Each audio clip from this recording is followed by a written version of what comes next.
তো পোনপ্ৰথমে মই আমাৰ বিটিচিৰ মুৰব্বী আমাৰ বিপিএফ ৰাজনীতি দলৰ প্ৰেচিডেণ্ট শ্ৰীযুত হাগ্ৰামা মৌলিয়া ছাৰক মই বিটিচি চৰকাৰৰ হয় বা আমি দতমা সমষ্টিৰ MCLA হিচাপে বা দতমা সমষ্টিৰ ৰাইজ হয় মই তেখেতক ধন্যবাদ যাচিছোঁ আৰু নিশ্চয় আজি এটা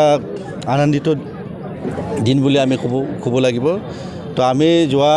বিগত 2025 যিটো বিটিচি নিৰ্বাচনখনত আমি যিটো প্ৰতিশ্ৰুতি দিছিল ৰাইজৰ মাজত গৈ পেলাই বা ইলেকশ্যনৰ সময়ত আমি যিটো প্ৰতিশ্ৰুতি দিছিল সেইখিনি আমি যিটো কথা দিছিল এই কথাটো আজি বাস্তৱত প্ৰতিফলিত হ'ল। তো মই হাগ্ৰামা মৌলিয়া ছাৰক মই ধন্যবাদ জ্ঞাপন কৰিছোঁ আৰু নিশ্চয় আমাৰ অঞ্চলৰ বিভিন্ন স্তৰৰ ৰাইজ বা বেনিফিচিয়াৰী বা যেনেকৈ সেল্ফ হেল্প গ্ৰুপ আৰু ডিচেবল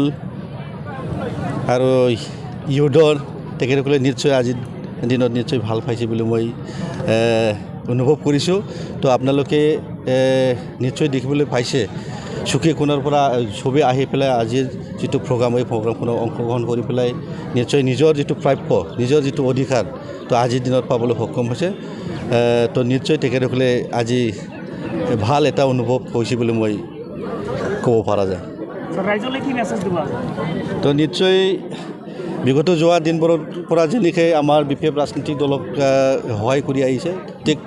আহি থকা দিনতো নিশ্চয় ৰাইজৰ সঁহাৰি বা ৰাইজৰ মৰম বা ৰাইজৰ আশীৰ্বাদ নিশ্চয় আমি পাবলৈ সক্ষম হ'ব বুলি মই আশা ৰাখিছোঁ আৰু অনুৰোধ কৰিছোঁ আহি থকা দিনত যিটো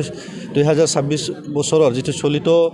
বছৰৰ এপ্ৰিল মাহত আমাৰ এছেম্বলি ইলেকশ্যন হ'বলৈ গৈ আছে। এই ইলেকশ্যনখনত নিশ্চয় ৰাইজৰ আশীৰ্বাদ ৰাইজৰ মৰম থাকিব। ময়ো দতমা সমষ্টিৰ বিপিএফ ৰাজনীতি দলৰ এজন কৰ্মী হিচাপে বা বিটিচি চৰকাৰৰ এজন হিচাপে মই অনুৰোধ কৰিব খুজিছোঁ আহি থকা দিনত আমাৰ বিপিএফ ৰাজনীতি দলৰ লগত সহযোগ কৰক। নিশ্চয় আগন্তুক দিনত আমি বিপিএফ ৰাজনীতি দলে ৰাইজৰ কাৰণে আমি কাম কৰি দিব বুলি মই